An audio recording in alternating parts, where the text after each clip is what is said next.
எல்லாரும் ஒரு பிரார்த்தனை நம்ம கோயிலுக்கு நாம வந்து சங்கல்பம் எடுத்துக்கணும். நான் போனதே சொன்னேன், இதே சங்கல்பத்தை நம்ம மறந்துட்டோம்னு நினைக்கிறேன். நம்ம கிட்ட பாருங்க ராஜகோபுரம் இருக்கு இல்லையா, அது அப்படியே இருக்கு. நாம எல்லாரும் வந்து நம்மளால முடியும்.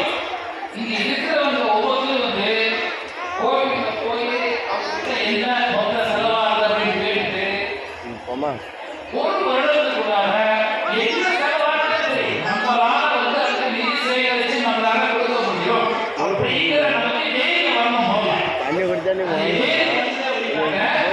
நம்முடைய சொந்தக்காரங்க இங்க வந்து குறைஞ்சது வந்து 1300 பேர் வந்திருப்போம்.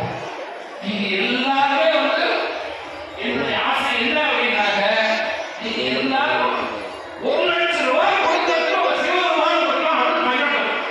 அதுக்கு நீங்க சம்பாதிக்கணும், நல்லா உடனே சம்பாதிக்கணும். அந்த மாதிரி சம்பாதிக்க அப்படியே கொடுத்துடலாமா? எல்லாரும் மினிமம் 1 லட்சம் ரூபாய் கொடுக்கணும். கண்டிப்பா வந்து இந்த ராஜகோபுரம் வந்துடணும். சக்கரை எடுத்துக்கலாமா? நாம எல்லாம் நம்ம எடுத்துக்கணும். நம்மலாம் அதனால நம்ம வந்து நம்மளுடைய கோவிலுக்கு நாம வந்து நிதி கொடுக்கணும்.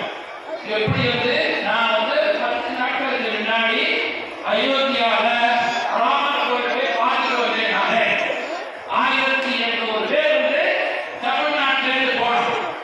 இந்த மாவட்டத்தில் கூட 10 பேர் வந்திருந்தாங்க. ஒரு நாள் முழுக்க இருக்கும். ராமர் வந்து ஆனந்தமா தரிசனம் பண்ணோம்.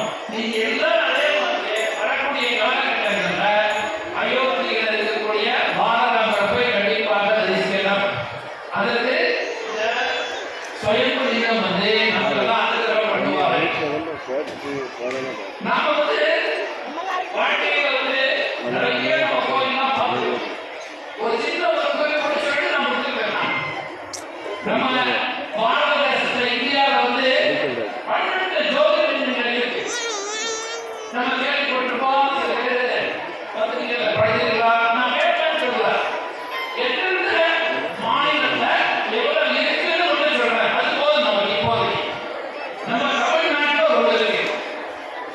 அதே மாதிரி ஆந்திராவில் ஒரு இடம் இருக்கு. மகாராஷ்டிரா மாநிலத்தில் 4 பஞ்சபூதங்கள் 4 இருக்கு மகாராஷ்டிரா. அதே மாதிரி குஜராத் மாநிலத்தில் வந்து 2 இருக்கு. உத்தரப்பிரதேஷ் மாநிலத்தில் 1 இருக்கு. அதே மாதிரி உத்தரகாண்ட்ல வந்து 1 இருக்கு. அப்புறம் 2 வந்து மத்திய பிரதேஷ்ல இருக்கு. இது நம்ம தெரிஞ்சுக்கணும். 12 ஸ்வயம் லிங்கம் 12 சேர்த்து நம்ம வாழ்க்கையில இருந்து ஒரு முறையாவது நம்ம எல்லாம் போனோம். நம்ம வந்து அனுகிரகம் பண்ணணும். நாம வந்து மேலும் வந்து இந்த சிவராத்திரி பூஜை எந்த ஒரு காரியம் பண்ணினாலும் நாம நல்லா இருக்கணும், நம்ம குடும்பம் நல்லா இருக்கணும், நம்மளுடைய வீடு, தெரு, கிராமம், நம்மளுடைய மாநிலம் எல்லாம் நல்லா இருக்கணும் பிரார்த்தனை பண்ணி தான் நம்ம பண்றோம். நம்ம சேவா பாரதி சங்கம் எந்த பிரார்த்தனை பண்ணினாலும் உலகத்தில் இருக்கக்கூடிய எல்லாரும் வந்து முன்னாள் நன்மைகள் சர்வே கவர்ந்து செய்கிறாங்க. அதே மாதிரி எல்லாரும்